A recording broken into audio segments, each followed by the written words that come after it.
Welcome, Porter fans, to the Port podcast. I believe this is episode 2. Episode 1, Mr. Crone in the Port here at East Campus, Lockport Township High School East Campus, is nodding his head in the background. He's our executive producer. Episode 1, we featured the soccer team, boys soccer, who finished 3rd place in the state. Coach Beal and Coach Elkai were here in the studio. Now we're on episode 2. My name's Brett Hespell. I teach social studies, coach boys basketball here at Lockport High School. And we got a really special group today because we are going to focus on our state champion Lockport football team. And joining me in the studio today is Head Coach George Czart, our athletic trainer, Mr. Joe Cunnane, and star running back, Andrew LoPresti. How's everybody doing today? Fine. Good. Good to be here. It's exciting to talk about the state championship. We're going to take a second to let you guys introduce yourselves. We'll start with you, Andrew LoPresti, senior this year. Tell us a little bit about how long you've been playing football and what kind of plans you have next year after you graduate. I've been playing football for, I would say, a good about 10 years. I started the first year you could play tackle football on the Stallions. I played all the way up until now, switching positions. Didn't start playing running back until I think it was my 8th grade year. I did play linebacker that year as well. But after this, I'm not quite sure where I'm going yet. Got accepted into a few colleges, still waiting to hear back from some. Mainly focusing on really my academics. I have high ambitions there, looking at some law maybe, which would be awesome. But that's about it. And you guys can't see it in the studio here. Near and dear to my heart, Andrew has on his 2021 track and field state finals shirt.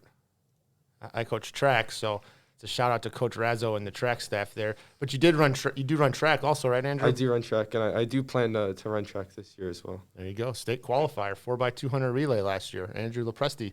Thanks for being here, Andrew. We'll swing it over. Mr. Cunnane, give us a little bit of background. How long you've been here? A long time. Yeah, a long time. 28 years now. This is my 28th. So the head athletic trainer, teach in the PE department, teach sports medicine and what we call powerlifting and advanced weight training class. And so, yeah, been a part of, I think this was our 20th state championship that I've been a part of. And, I don't know how many state trophies. I think we're somewhere around 45 or something that I've been a part of. So pretty neat experience. Yeah, I was going to say that 20 state championships since you've been here, huh? Yeah. That's great. And this is the 3rd football state title since Correct. you've been here. Yeah, there you go. correct. And then we'll swing around to you, Coach Czart. Introduce yourself. I'm Coach Czart. How long you been here, Coach Czart? Well, this is my 2nd stint. I'm here. My first stint was back in 94 to around 2006 or so. I don't know exact years, but I know it was 13 of them. And then I moved off to pursue a head coaching job. And then I was back here. This is my 3rd year back here after they closed down the other school, the Lincoln Way North.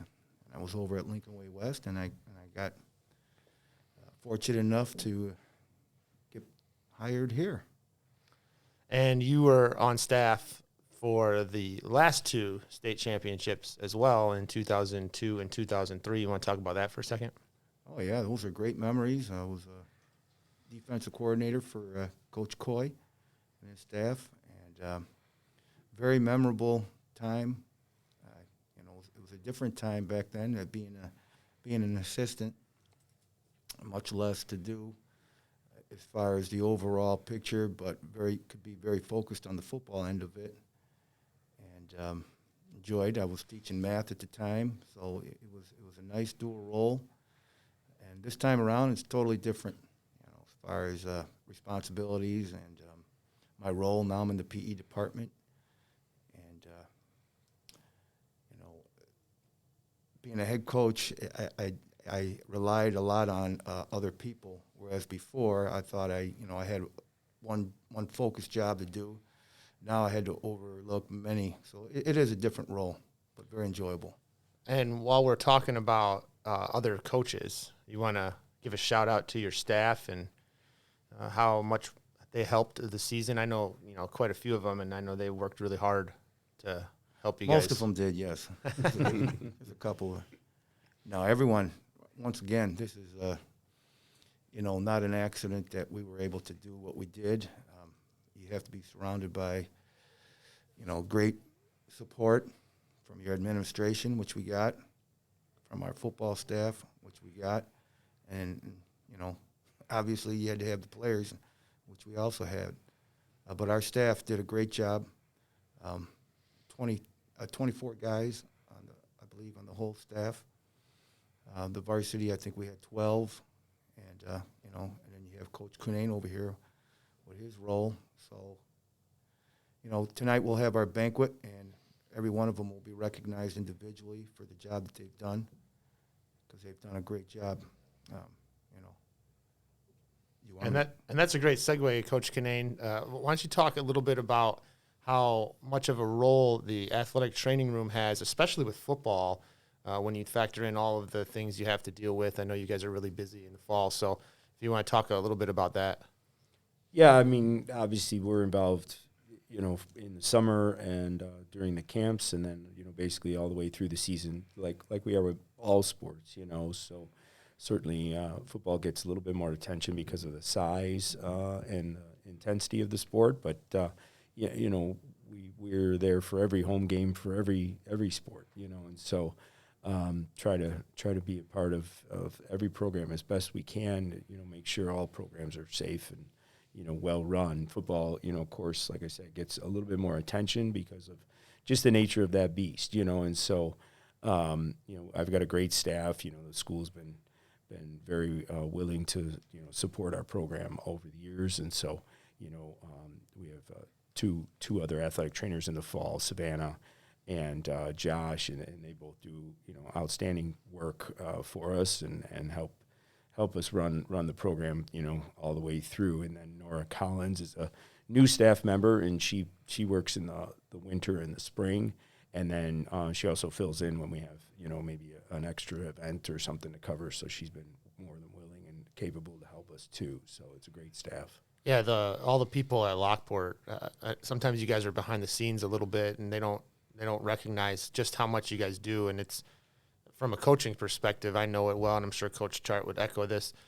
Just hugely important, and just play a great role in top-notch program that we have. So we thank you on behalf of everyone at Lockport Athletics. I'll be the spokesperson for that right now. So yeah, we're comfortable behind the scenes. Nothing is better than a board athletic trainer. So we're more than comfortable being behind the scenes and appreciate our role. But I thank you for that. Certainly still nice to be recognized, but sometimes it's just as important to be behind the scenes and stay low key.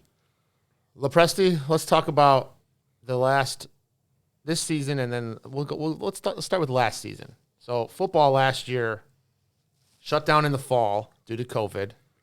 We had a spring 6-game season. You guys went 4-2.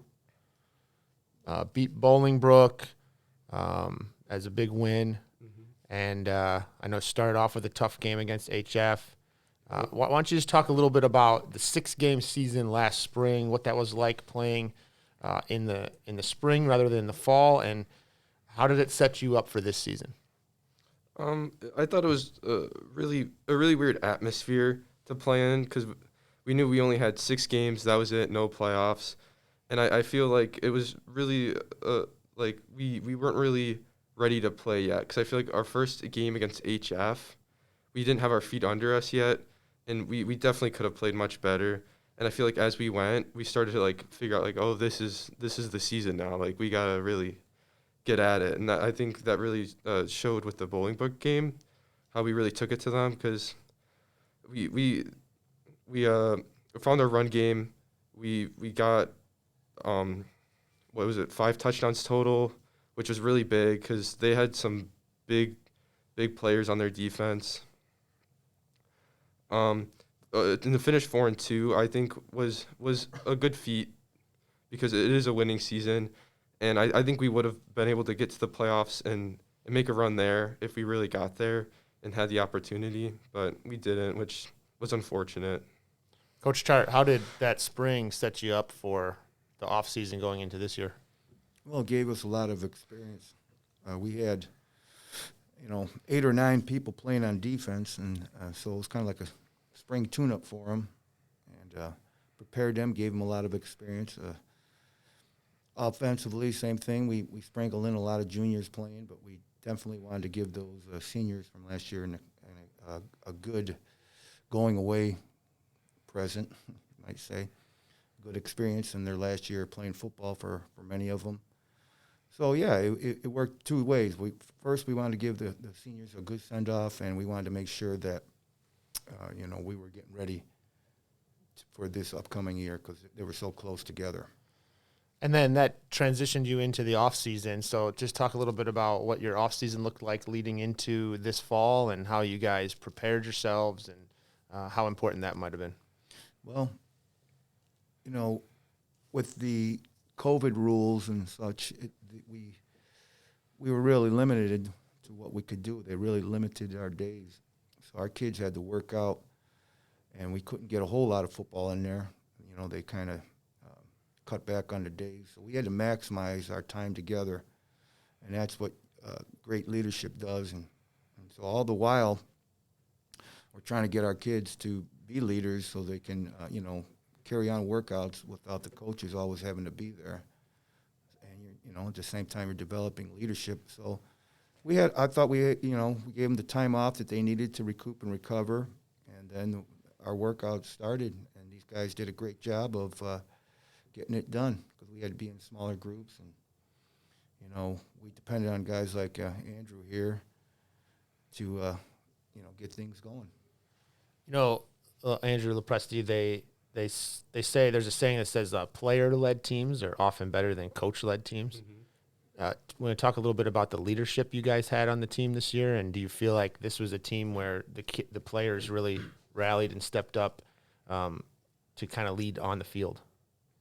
Yeah, I think that overall our team has like a really good bond. Like everyone really knows each other, and everyone's really willing to listen to each other.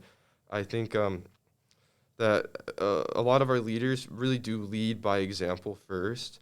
Like if something needs to get done, they'll be the first to get it done and do it consistently.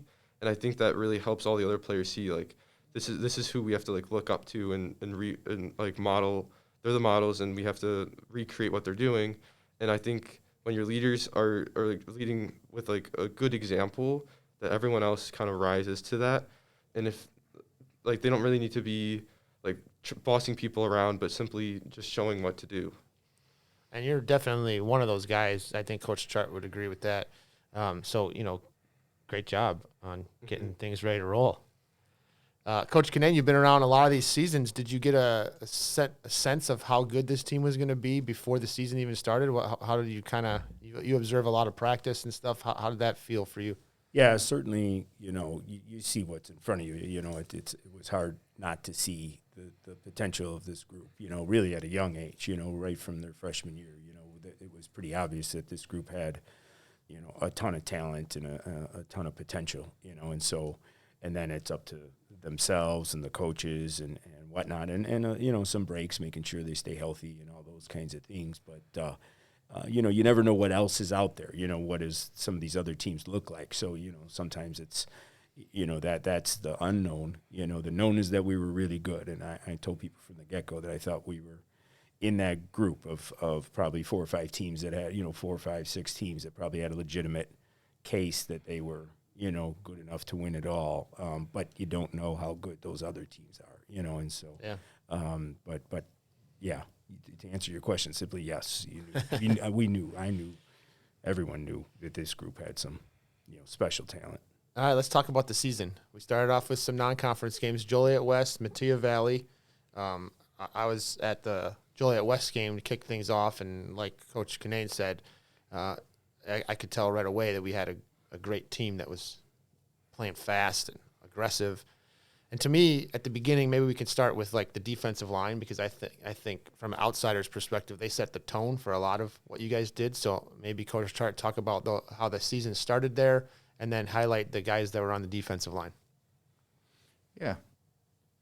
Right from the get-go from the previous year, I knew that we were going to be a good team because of our front four defensive players, and that's where it starts. And the two twins there, Cody and Cole Silzer,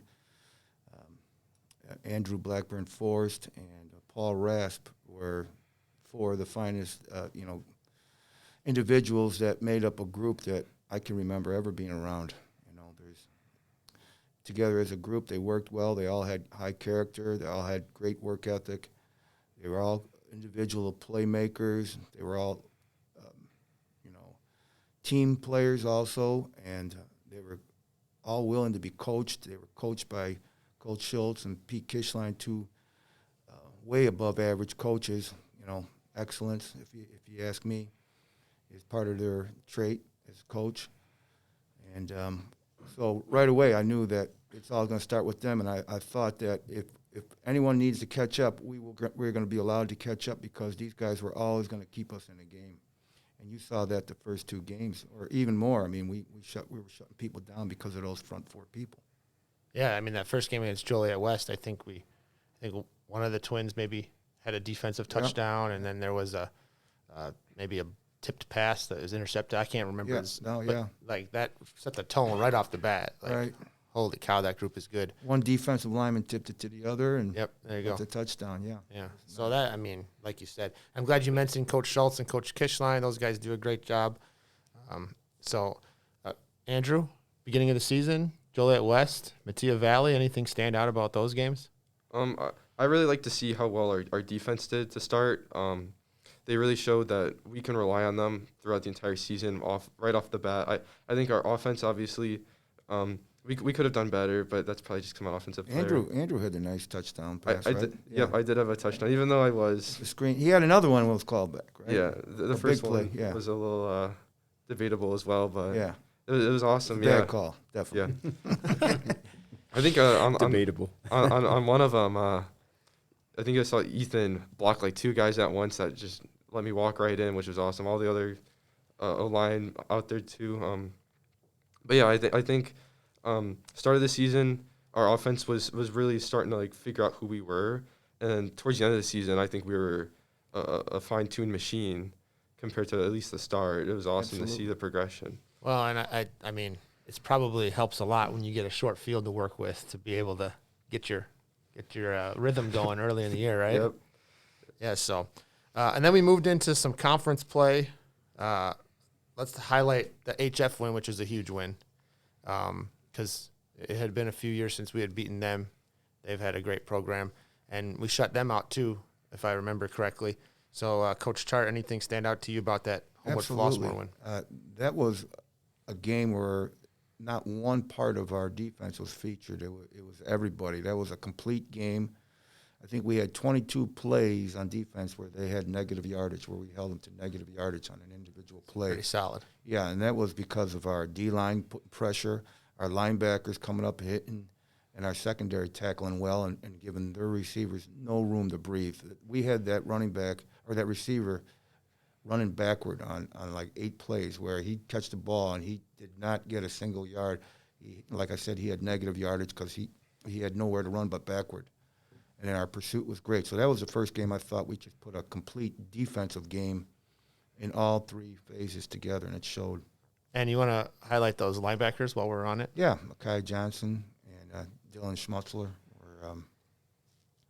Dylan was our leading tackler throughout the whole year.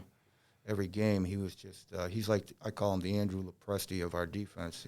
Just the High praise. High praise, absolutely. Definitely. He's the guy that is just getting the work done and, maybe not getting all the accolades or, the highlights that the D-line was getting, but he was just getting it done quietly, not asking for any attention, just doing what he was asked to do over and over.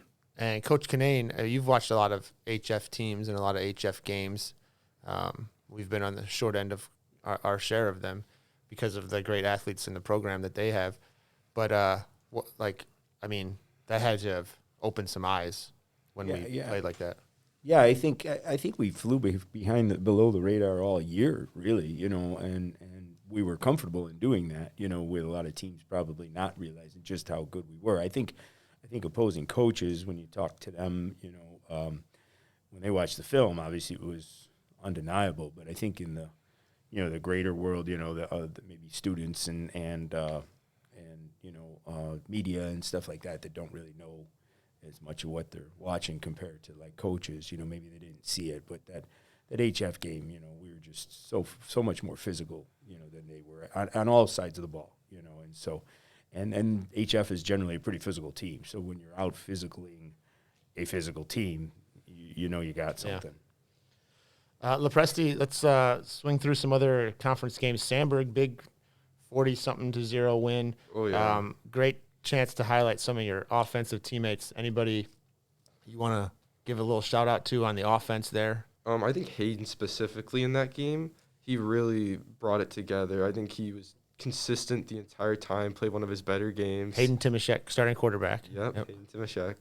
Our receivers obviously had to do a great job. I think that was one of Keegan's really great games. Yeah. I think he kept catching a bunch of balls downfield and just really bringing it to him. Obviously, I think we had a pretty good run game going, too. Our O-line had to really be just way more physical than them. They really dominated them up front. Their linebackers and their D-line just didn't want to hit us anymore. They were just rolling over. And we'll get back to the offensive line in a minute, but you mentioned Keegan Roberson, wide receiver, speed. Oh, yeah. Been with your program the whole time. Anything else you want to highlight about him? I think the entire year. Oh yeah, he's really a quick, shifty kid. I think he. Coach Czart's giving hand signals over here. You could talk in the microphone. He's a great wrestler. He is a great wrestler. Yeah. Another multi-sport kid. Mm-hmm. That's a big theme with this team, I think. So Coach Czart, that game, the passing game was working really well against Sandburg. You want to highlight any of those kids or? Yeah, once again, passing game starts with you're only as good as your protection to allow the quarterback and the receivers to do what they do. So our protection was fine. Hayden was getting rid of the ball quickly a lot of times, but he was spot on the mark to the open guy and hitting them right in their hands. And Ryan Little and Keegan had the games to stand out. And then you got to give a shout out to my guy, the wide receiver coach, Adam Decare, this guy that used to be on his podcast with me, and he's giving me a hard time because I'm here interviewing you, and he's not here. So, but he was on the state championship teams as a player back in 2002. No. He was the water boy. Oh, yeah. I knew he had a role. No, he was number 8. Very proud of that number. Yeah. And he won't let anyone touch it. And he wants it retired and hung in the rafter. But, yeah, Adam was the receivers coach, so he would be able to really give some good information on all the receivers and how hard they worked. Everyone else can just see what their highlights are, but every day in practice he's working with those guys, trying to make them better not only at receiving and catching the ball, but blocking. Without a doubt, I think one of our finest blockers is right over there, across the way from me, Andrew LoPresti. But we got to quit talking about him all the time. Right now, it's about Adam Decare and no one else. Well, we can move on from Decare. Move on from Decare. Brett, you mentioned that. I think it's really important to mention how many of those kids were 2-sport athletes, or some of them 3. And so I think that's a good sign. When a lot of world we're talking about specialization and kids only doing one sport and stuff. And here's a team that wins the big state championship. And I think we had, of our starting, 20-some players that started, almost all of them, with the exception of maybe two, a handful, they were almost all multi-sport athletes, and some 3-sport athletes. Somebody like Ethan, was a 3-sport athlete, and some of them were 2- and 3-sport athletes freshman, sophomore year, and maybe didn't play, because of the COVID year. But huge amount of kids that were just athletes. Yep, a lot of wrestlers, baseball Tons. players, guys on the track and field team. Yep. Ethan played basketball for us. Right. A great group of multi-sport kids. So that's Even exciting to see. one more on top of that, they're doing multiple sports, but if you look at their GPAs, a lot of them had over 4 point. I mean, I'm preparing for the banquet tonight, and I was, I forgot to count here. It would have been nice to have here, but in double digits in the 20s, the number of kids we had with 3.5 and above. That's awesome. And Andrew is in the the For 4.5 range or something. Yep. So it's no mistake that these kids are accomplishing what they do on the field. Yeah, you Very motivated. take care of business off the field. You usually take care of business on the field, right? Yep. Yeah, when your GPA is higher than your 40 time, that's a pretty good thing. We had a tough stretch then. Linkaway West, Bolingbrook, Linkaway East, all played us tough. The Bolingbrook game stands out because we won in overtime. Gabe Zacco had a chance to kick a field goal, kind of a longer field goal at the end of regulation, missed it. Bolingbrook scored on their first possession, then missed their extra point. We scored on the first play, I think, if I remember correctly, and then Gabe knocked in the extra point. So, Andrew, the Bolingbrook game, what stands out there? I think that game we really picked up our run game. I think it was more towards the second half, but it was me and Ty switching off on the field. I think we both really hit it. I think Ty ended up putting up the first touchdown, I believe, and then that second one on the very first run, which was awesome to see. Everyone went crazy for that one. I think our O-line, they really dominated them the entire game, as they always do. Yeah. But that's really what helped us, because those kids were always they're big athletes on the defense, and they always bring it to them. And talk about your backfield mate, Ty Schultz, here for a minute. Yeah, he had that. He came into the season with an injury, and I think he was really working towards getting better and better. And that Bolingbrook game, I think, was a really good game for him, because it really highlighted that he can punch in that ball and get the touchdowns that we need to win the game, which I think was awesome to see. And Lapresti hit it on the head. I was going to talk about the O-line with the Bolingbrook game because, from an outside perspective, that they controlled that game. Absolutely. You want to talk about them a little bit and their coaches? Well, the first thing I would say about that game is the key block in that game was not by an old lineman. It was by our quarterback on that touchdown run. You remember that? Yeah, I remember that one. He made a crunching block on a defender that was about to tackle Ty in the backfield for a loss, and that could have been the one that hurt his shoulder. But anyways, that was a crunching block that allowed Ty to, benefit from the O-line getting what they had done.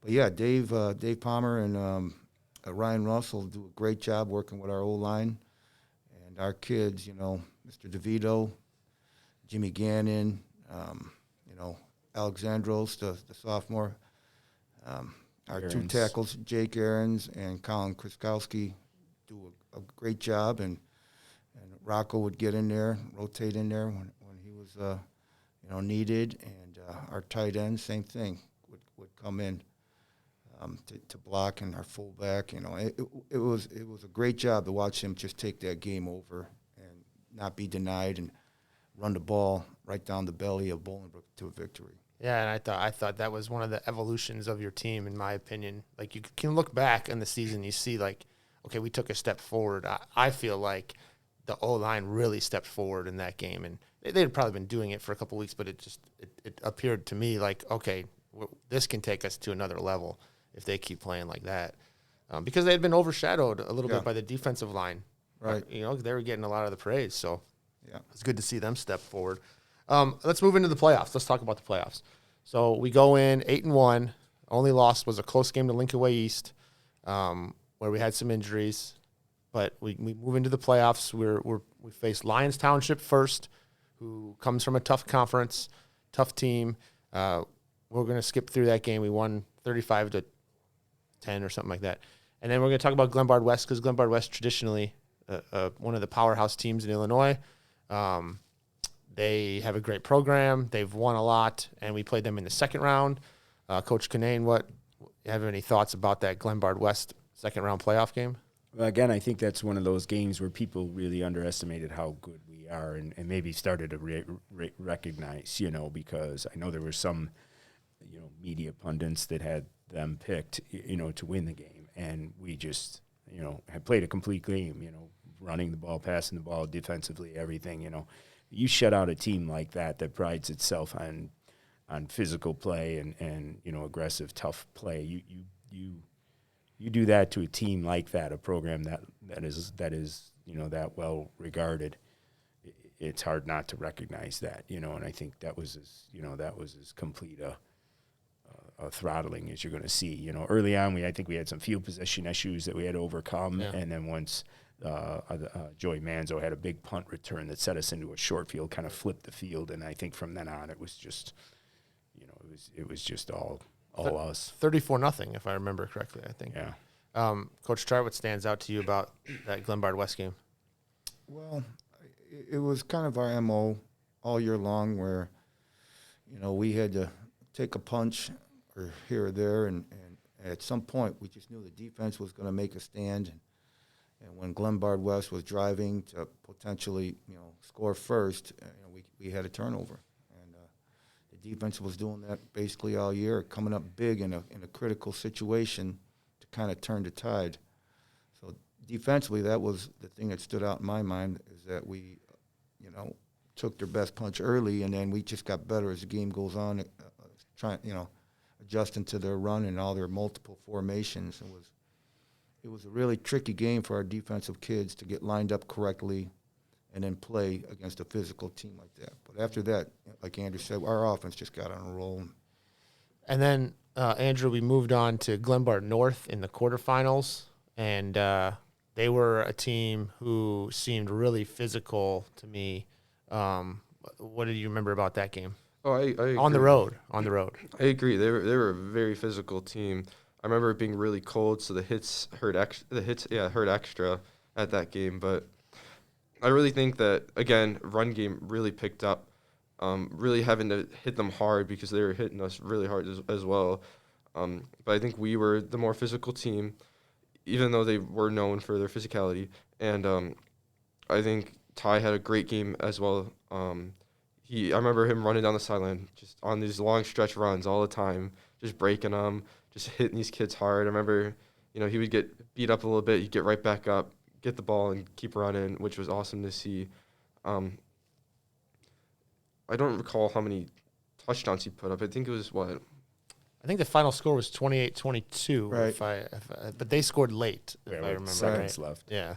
So, but that put us in the semifinals, where we were facing the number 1 ranked team in Illinois, Loyola Academy, another traditional powerhouse, undefeated, up at their place. We had a great crowd show up. That was a really fun game. We had started basketball season at that point. We got out of practice. We got the kids on the bus. We drove straight up there because we weren't going to miss it. Got there right as kickoff happened. Coach Czart, your thoughts on that game had to be. We ended up winning 35-21. Let's put that on the record there. Just an awesome game. Yeah, that was a game where one individual in particular stood out, and that was Danny Artisak. Had a great game on both sides of the ball, with 2 interceptions and multiple receptions in critical moments, where, his connection with Hayden was remarkable that day. They were kind of taking away Ryan Little, so Danny was more than a willing participant to take all the glory, but he's a guy that it was just a matter of time. I felt that before he was going to get his day in the sun, and those last 2 games for him were just remarkable. Yeah, he's just a gamer, man. Yeah, he's a gamer. Coach Cunnane, you've been around a lot of games. That was a really cool atmosphere. Yeah, it's obviously a fun environment, and their kids were chanting, where's Lockport before the game, and so now they know it's where the state championship trophy resides. But it's that's the environment you want to play in when when you're lifting, when Andrew's lifting, and we try to talk to those kids about that. I know I do, with those, that this is why you do the things you do.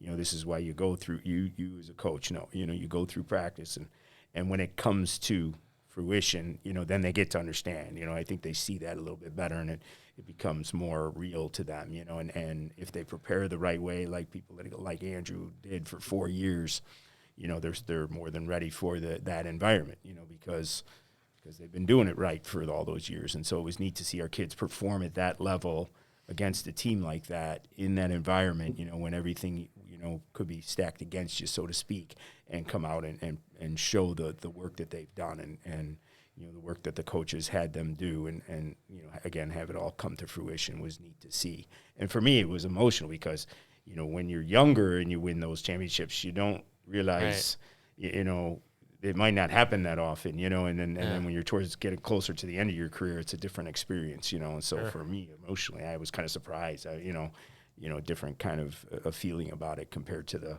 earlier ones, you know. So that was unique for me. So Fun game to play in, Andrew. Oh yeah, it was a cool one. Probably one of the more exciting games you ever had, right? Oh yeah, easily. And then, you know, Coach Czart mentioned Danny. He had a great game, but we haven't really talked about Ryan Little, who had an amazing season. And like Coach Czart alluded to, one of the reasons that Hayden was targeting Danny was because they were paying attention to Ryan. So just Ryan Little's season.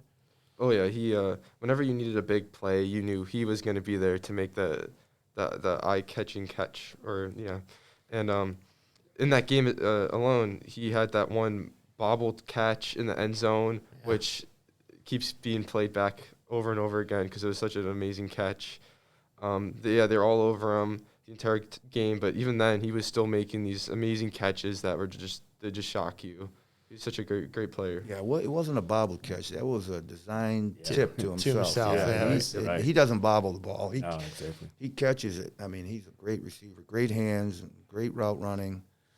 You know, boy, what a great target to be 6'4". Yeah, awesome. Yeah.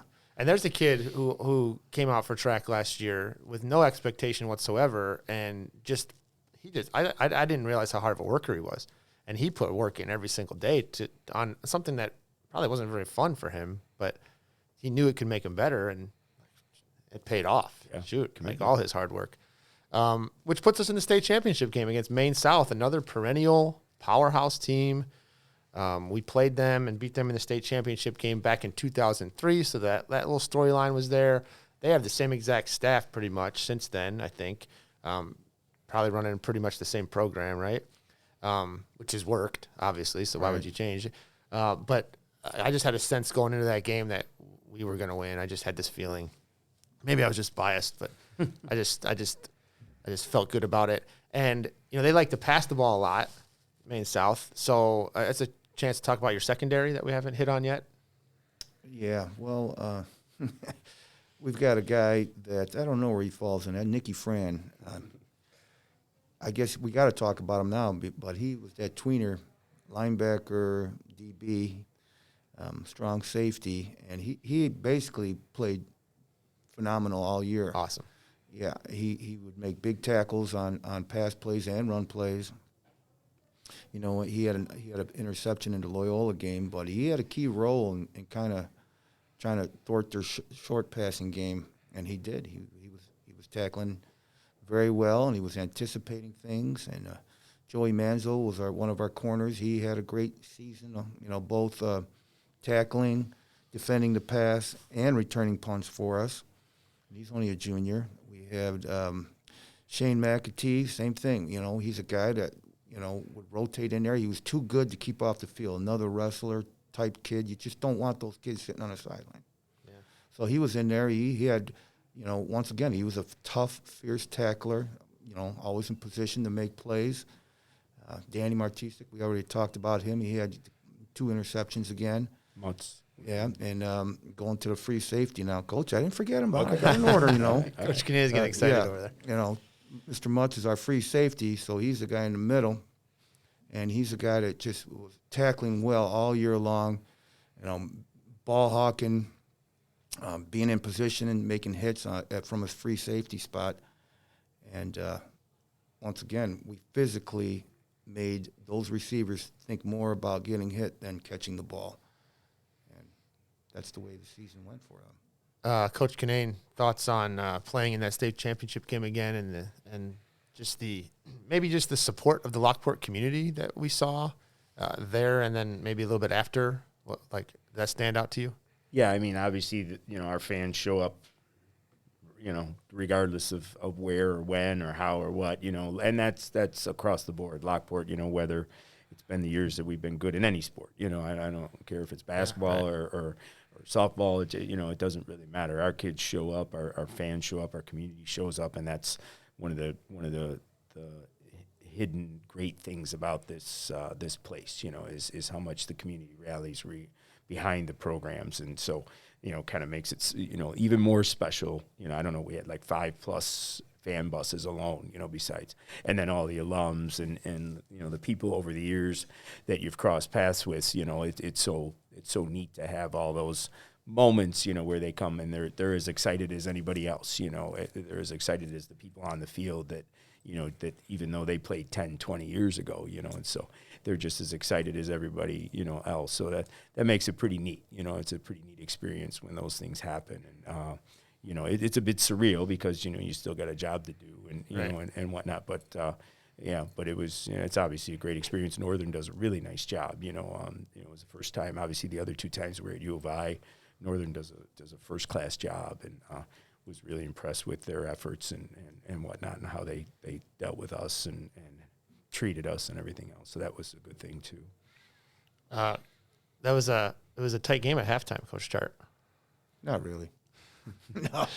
No, it was good, but I personally I felt more confident going into this game than a couple of the other games, and I thought the way our defense was playing and the way our offense, particularly, had been able to pick up and play better running the ball in the second half of many games. I felt very confident that we were just going to continue to get better as the game wore on.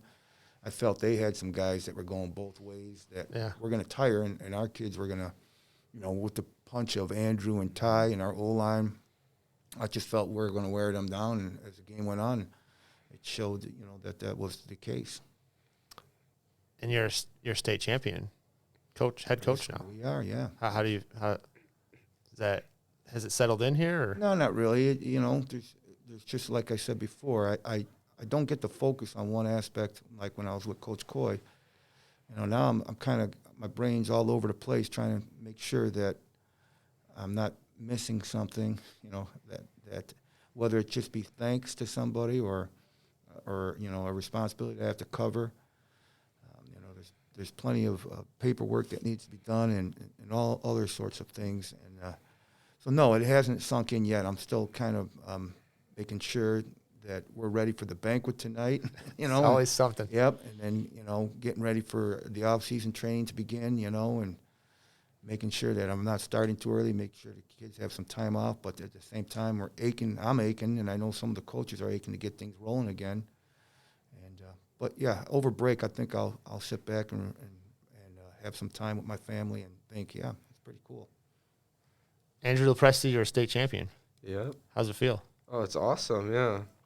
Really great to see all the support from the community. Like, you wouldn't really expect people would just be like, hey, like, oh, you're a state championship. That's just awesome. Like, anywhere you go, is just there's always comments about it, which is really awesome to hear. Coach Czart, I want to, before we end this, I want to give a special shout out to Andrew LoPresti because he was the main back last year with Ty's injury, and then he selflessly gave to the team and worked Ty in because he knew that was going to be best for the team, and not every kid would do that. And like you said, better than me, he continued to do whatever the team needed. So just let's talk about him for a second. Absolutely. There was a little bit of, frustration or angst on my part at a point in the season because I felt like, we had Andrew and Ty there, and there was one of them was on the sideline, and I didn't think that was right.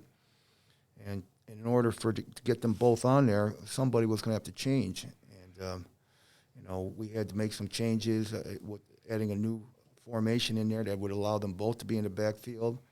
And then the other one was allowing Andrew to move to another position.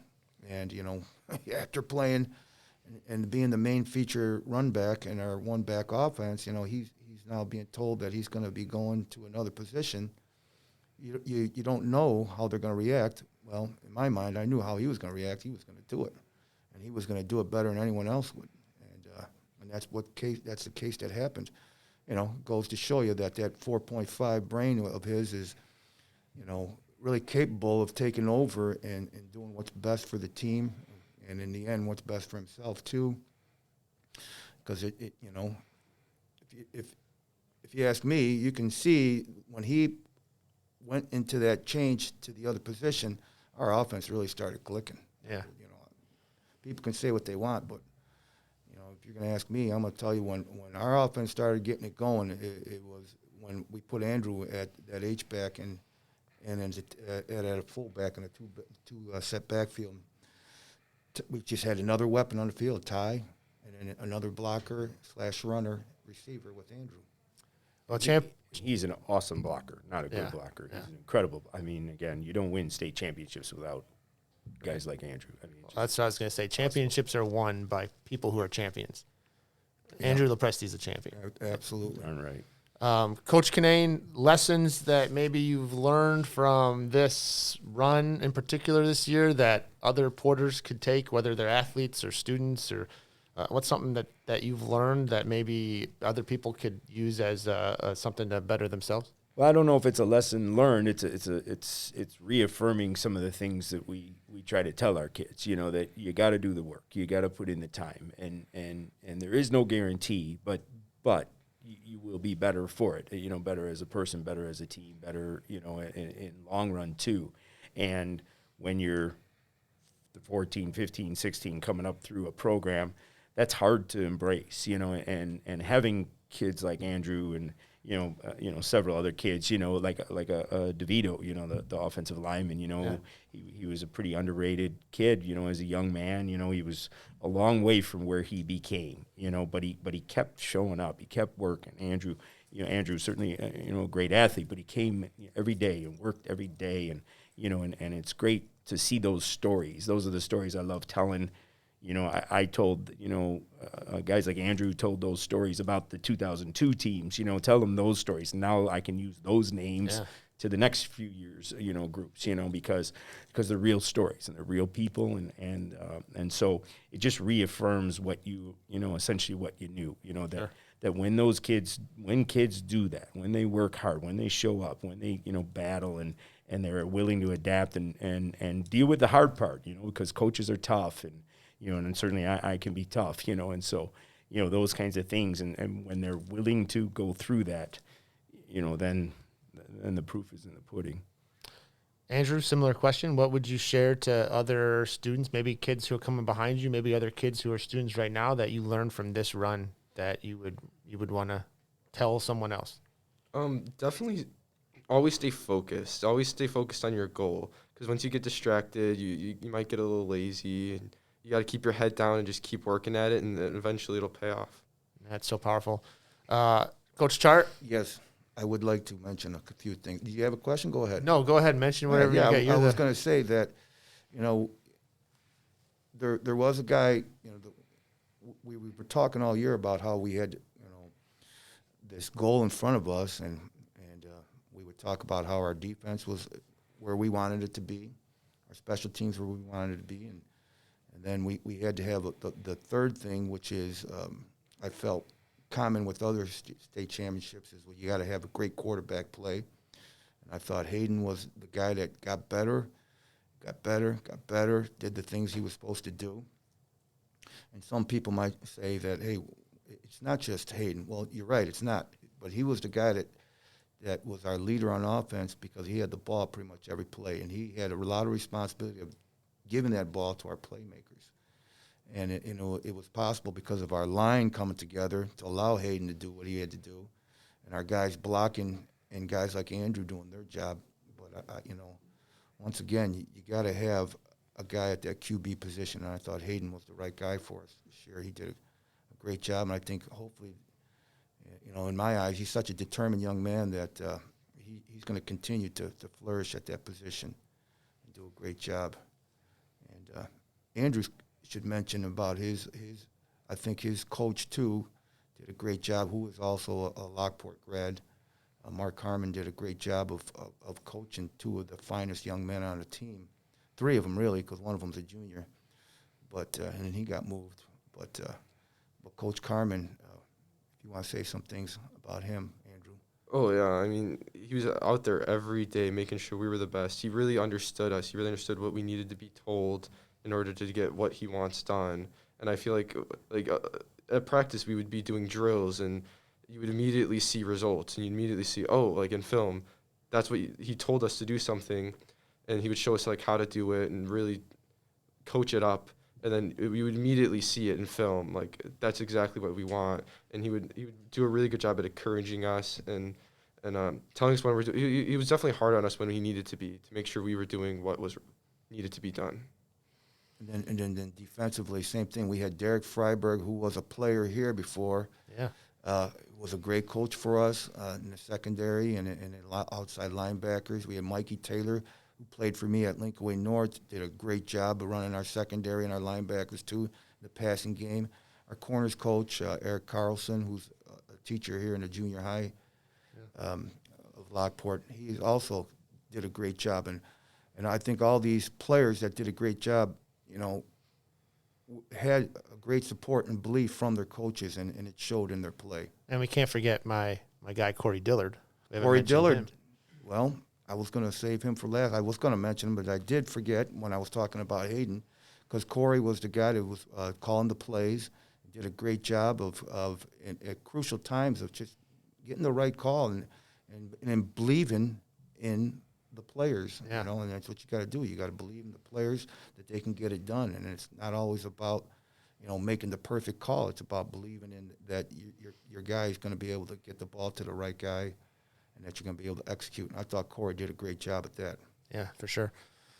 So let's leave it on this similar question I asked Coach Cunnane and Andrew. Anything that stood out from this particular team, this particular season, that other people could learn from or take away and make them better? Well, I think anytime you have a championship team, it's because people were able to put aside their individual goals or their individual needs and do whatever it took. And so we have all these together, we succeed, and all these sayings here. And I thought, actually, what we did here was a we thing. And we Danny at any point in the year could have been, selfish and said, I'm not getting the ball, I'm not going to block. But it was a we over me thing. And in the end, Danny, his star shines, and it's a testament to his belief that my time will come, but the team is more important. And I just think that overall view of every kid kind of bought into that in one way or another, that the team was more important than my individual success or glory. Andrew, I'm going to give you a last word because we've recognized every single person except Coach Czart. So, it starts with him. Oh, right? Yeah. So what can you say about Coach Czart? I think Coach Czart, he really was a leader for us. Like, every meeting, you knew he was going to say something that was a real lesson to be learned and that you can really, internalize and take out onto the field to really become even off the field, just become a better person, a better athlete, and really just improve. I think he does have great character. He always has a good joke as well. Make you laugh. That's debatable. Oh, yeah, he really kept the spirits up and kept us really focused on our goal, and I think that was really beneficial for our team. Well, gentlemen, on behalf of everyone here at Lockport, you gave us a great run. We enjoyed watching it. Andrew, thanks for representing everything that's great about Porter athletes everywhere, because you do, in my opinion, sum up the experience a lot of kids have. And so, I thank you for that. Coach Cunnane, Coach Czart, as veteran guys who've been around and have, been a part of this school for a long time, Porter pride shows in both of you. And so on behalf of everyone at the school, I thank you for that. And Coach Czart's got one more thing to say. We want to, just hopefully it carries over into the basketball. And we wish you all the best. We'll be there supporting you. I know I will be up you won't see me, but I'll be in the back and up in the bleachers and critiquing everything you do. But we're rooting for you 100%. Thank you. And go Porters. Thank you. All right, guys. Port Podcast, Episode 2. Coach Mr. Crone, Mr. Conway, thanks for letting us be here. On behalf of everyone from Lockport, thank you to the football team and congratulations on this 2021 state championship. And make sure you listen to whenever Episode 3 comes out. We'll see you guys. Go Porters. Thanks.